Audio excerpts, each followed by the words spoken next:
Democrat in the Senate, it's Dick Durbin. Senator Durbin, welcome back to Meet the Press. Let me start with what Nancy Pelosi said about Mitch McConnell's statement right after he made it yesterday. Let me play it for you, sir.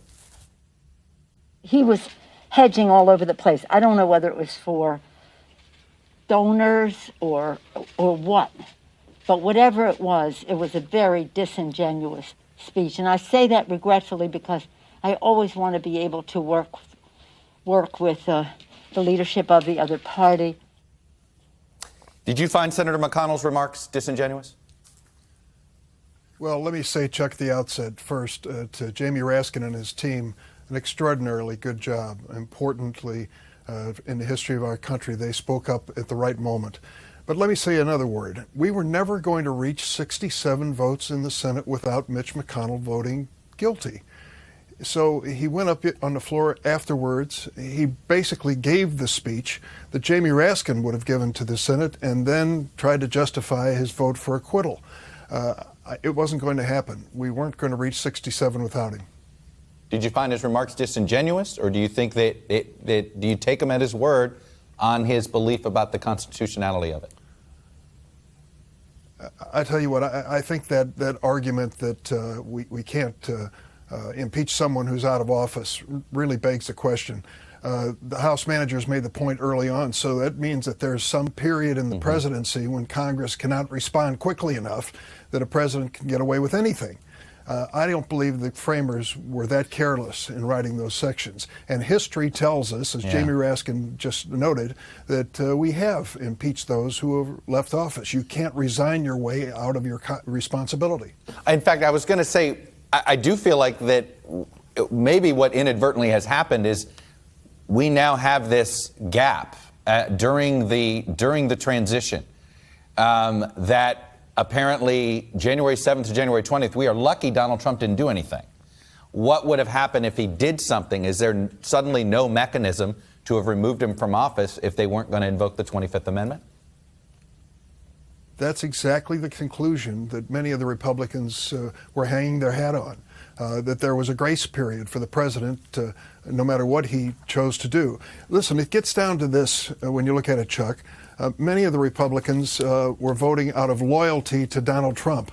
For those who want to know what Donald Trump's version of loyalty is, I have two words: Mike Pence. Many of them were voting out of fear. What would happen if they went home? I would just ask them to take a reflection on the future of their party, which embraces QAnon conspiracy and Proud Boys, and then shuns Cindy McCain and Bill Cassidy. What is the future of a Republican Party in that posture? We had a report that Chris Coons visited the House managers and said, look, this drive for witnesses, it could cost some Republican conviction votes. Some Democrats aren't happy with it. Was there enough unease with extending this trial that there was motivation to pull the witness request back? I don't know what Chris did. I didn't follow him or ask him. I saw the same press accounts. But I think the bottom line is this. The evidence was stipulated as to what Congresswoman Butler said. And having been stipulated, we knew exactly what she was going to say if she were called for deposition.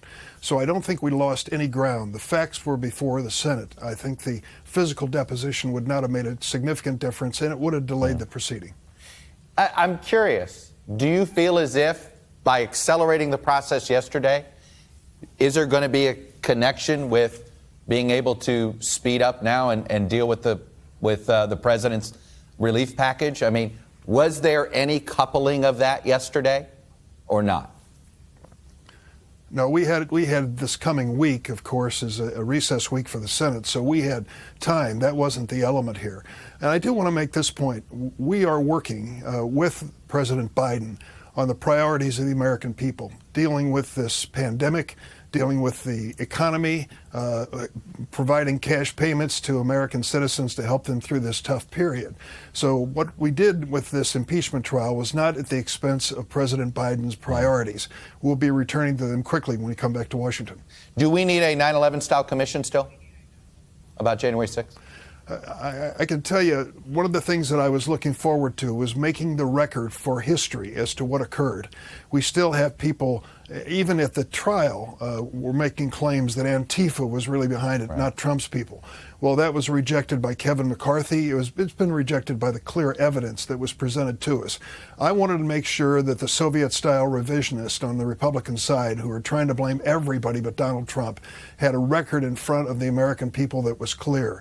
I think Jamie Raskin and the House managers made that record with clarity.